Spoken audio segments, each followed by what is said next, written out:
بس اتنا. پھر بھی ہم ٹوٹا پھوٹا پڑھ ہی لیے نا یار. خام ہمیں جنگلیوں کی طرح کوٹنا پیٹنا مارنا, اس سے بچے کے اخلاق خراب ہوتے ہیں. اور ایک اور واقعہ میں بار بار سناتا ہوں, یہ بعض ٹیچر اور استاذ کہتے ہیں کہ بچے مار کے بغیر پڑھتے نہیں ہیں. یہ بھی 100% غلط ہے. ایک مدرسے میں نے چند دنوں کے لیے پڑھایا, بلکہ چند دن 6-7 مہینے کے لیے پڑھایا. میرے پاس 50 بچے تھے, چھوٹے چھوٹے پدے اتنے سے. یعنی ایک کلاس کے 2 حصے تھے, سیکشن اے سیکشن بی ہوتا ہے نا. تو 50 بچے میرے پاس, 50 بچے اسی کلاس کے سامنے ٹیچر کے پاس, اور کتابیں دونوں کی سیم. میں نے 6-7 مہینے میں نہ کسی کو تھپڑ مارا ہوگا, نہ کسی کو ڈانٹا ہوگا. مزے سے گپ شپ لگا کے لطیفے سنا کے ان کو میں نے پڑھا دیا. سامنے ٹیچر روزانہ بچے پٹ بھی رہے ہیں, کوئی مرغا بنا ہوا ہے, کوئی ایک ٹانگ پہ, کوئی ہیلی کاپٹر, کوئی بغیر کرسی کے بیٹھا ہوا ہے. سمجھ میں؟ اور میرے بچوں کا رزلٹ بھی وہی جو ان کے بچوں کا رزلٹ. میں نے کہا الگ الگ مدرسہ بھی ہوتا نا, میں کہتا اس مدرسے کے بچے نالائق ہیں, یا الگ الگ کلاسیں ہوتی, یا الگ الگ کتابیں ہوتی, تو کوئی کہہ سکتا تھا بھائی وہ کتاب ایسی ہے جو مار کے بغیر نہیں پڑھائی جا سکتی, اور یہ کتاب ایسی ہے جو مار کے بغیر پڑھائی جا سکتی. میں نے کہا میرا ایمان اور مضبوط ہو گیا. یہ جو کہتے ہیں نا مار کے بغیر بچے پڑھتے نہیں ہیں, یہ ان کی اپنی ٹھڑک ہوتی ہے.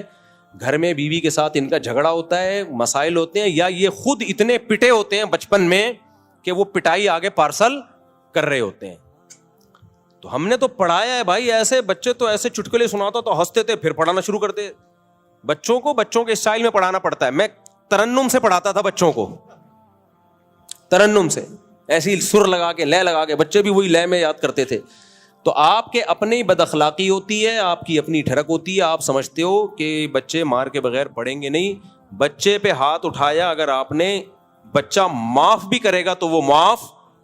دیکھو بڑے کو آپ نے تھپڑ مار دیا نا, آپ نے سوری کی, اس نے کہا میں نے معاف کیا, اللہ کیا کر دے گا؟ معاف.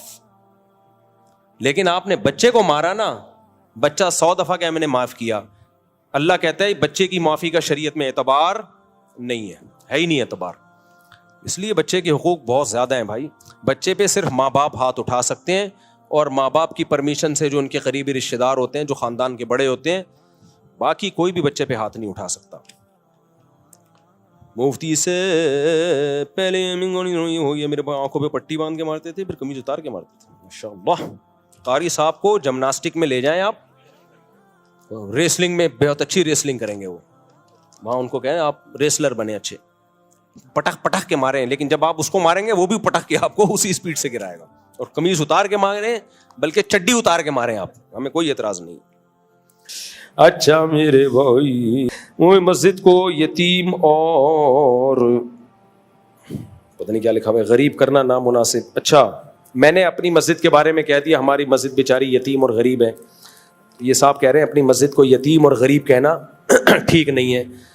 میرے بھائی ادب کا کو مسلط نہیں کرو اپنے اوپر. اس میں مسجد کی توہین نہیں تھی, مسجد کی قسمہ پرسی بیان کرنا مقصد تھا. تو اتنا زیادہ نہیں ایکسٹریم لیول پہ جاؤ. نبی صلی اللہ علیہ وسلم نے فرمایا لا تشددوا فیشدد اللہ علیکم. اپنے اوپر خامخواہ کی سختیاں مت لگاؤ, اللہ بھی کر دے گا سختیاں. اب ایک مولوی صاحب نے قرآن کے ادب پہ بیان کیا, اتنا سخت بیان تھا وہ, لوگوں نے واہ واہ تو کر لی, لیکن میں نے کہا پریکٹیکلی یہ ممکن نہیں ہے. اب دیکھو میں کرسی پہ بیٹھا ہوں, کوئی یہاں قرآن رکھ کے بیٹھا ہوا ہے, تو ہم کیا کہتے ہیں ٹھیک ہے جائز ہے, کیونکہ اگر اس پہ پابندی لگا دی تو پھر ایک بھی آدمی کرسی پہ بیٹھا ہوا ہے, کوئی بھی زمین پہ بیٹھ کے قرآن پڑھ ہی نہیں سکتا. اس کو زمین سے اتارنا پڑے گا یا سب کو کرسیوں پہ بٹھانا پڑے گا. شروع میں ایسا ہوتا تھا جب اوپر پورشن میں لوگ بیت الخلا بھی بناتے, نیچے والے پورشن میں قرآن رکھا ہوا ہوتا. لوگ کہتے ہیں ہمارے گھر کے اوپر پورشن میں لوگ سو رہے ہیں, واش روم جا رہے ہیں, نیچے والے پورشن میں الماری میں قرآن رکھا ہے, یہ بے ادبی تو نہیں ہے؟ بعض لوگوں نے کہا یہ بے ادبی ہے, اوپر بیت الخلا نیچے قرآن. ہم نے اسی وقت فتویٰ دیا بھائی یہ بے ادبی نہیں ہے, اوپر کا پورشن بالکل ایک الگ چیز ہے, نیچے کا پورشن بالکل ایک الگ چیز ہے. تو اپنے اوپر اتنا ادب مسلط کرو جو افورڈ کر سکو. اب قرآن رکھا ہوا ہوتا ہے پیچھے, سعودی عرب میں ہم نے دیکھا ہے پیچھے لوگ قرآن پڑھ رہے ہوتے ہیں, لوگ آگے بیٹھے ہوئے ہوتے ہیں, ان کی پشت ہو رہی ہوتی ہے. ہمارے یہاں یہ کر ہی نہیں سکتے آپ, پیٹھ ہو رہی ہے. اس کا نتیجہ کیا نکلا, پچھلی صفوں میں بیٹھ کے کوئی آخر تک قرآن ہی نہیں پڑھ سکتا. تو ادب کریں اعتدال سے, اتنا نہ مسلط کریں کہ زندگی گزارنا مشکل ہو جائے. ایک بیچارے بزرگ آیا کرتے تھے مجھ سے ملنے, اللہ ان کی عمر میں برکت دے, اگر دنیا سے چلے گئے اللہ مغفرت فرمائے. وہ بہت زیادہ ادب سے بات کرتے تھے مجھ سے, آتے پہلے درود شریف پڑھتے, بڑے احترام کر رہے ہیں آپ مفتی ہیں, تو اتنا زیادہ القابات عرض کیا تھا. احقر کو گوناگوں مصروفیات کے باعث آپ سے ملاقات نہیں ہو پا رہی تھی, تو اب بڑے عرصہ دراز کے بعد آپ کا دیدار مبارک نصیب ہوا, تو کچھ گزارشات پیش خدمت ہیں. مجھے پسینے چھوڑ جاتے تھے. ایک دفعہ تو میں نے افورڈ کیا, دوبارہ وہ آ رہے ہوتے تھے میں راستہ بدل لیتا تھا کہ بھائی بہت مشکل کیس ہیں. ان پہ انڈیا کے تھے, کہیں لکھنؤ کے,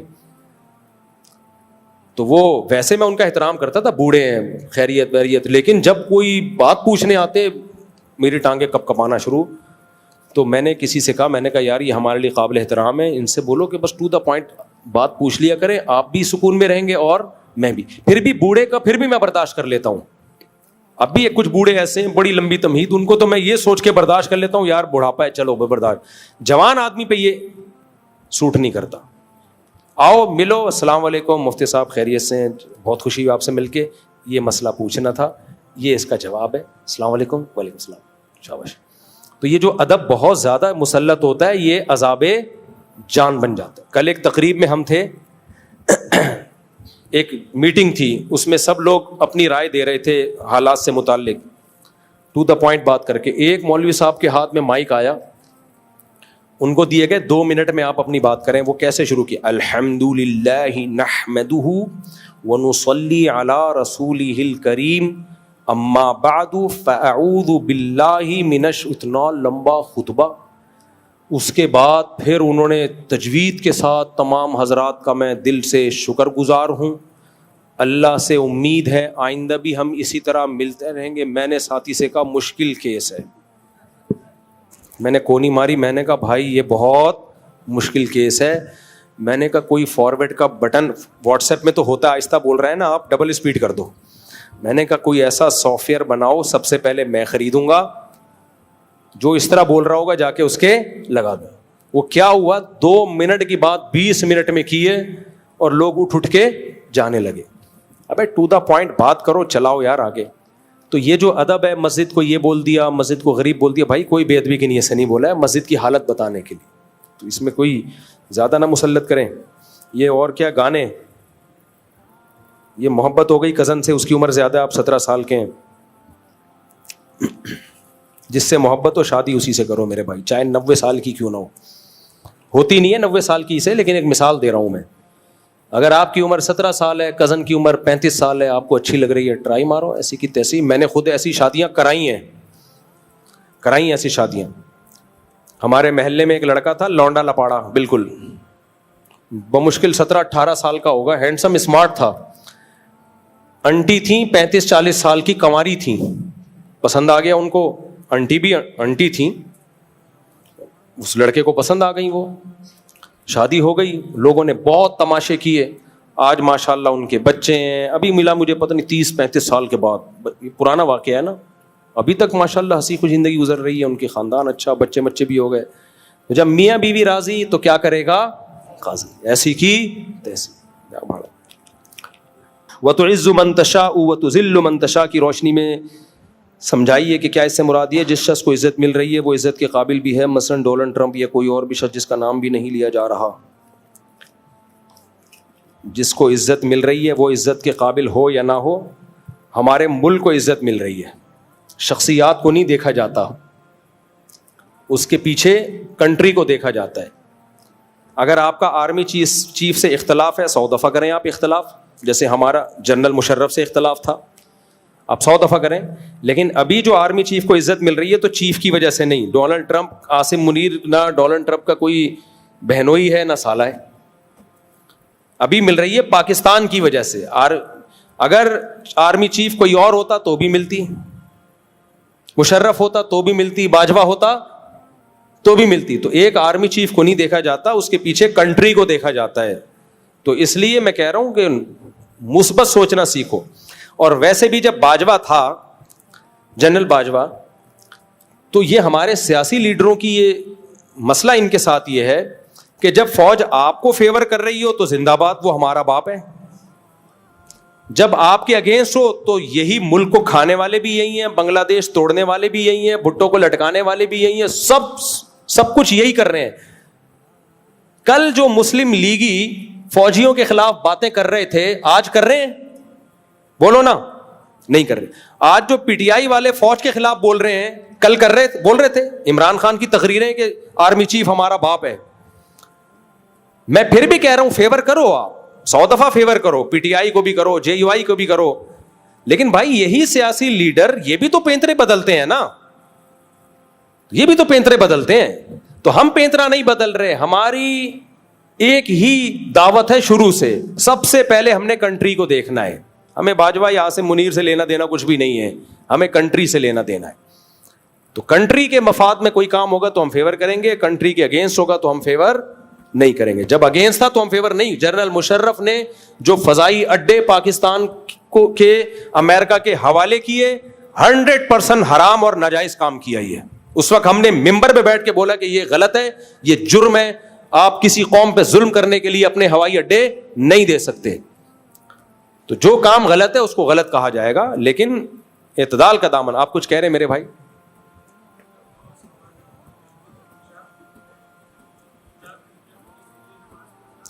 کن کے پیچھے؟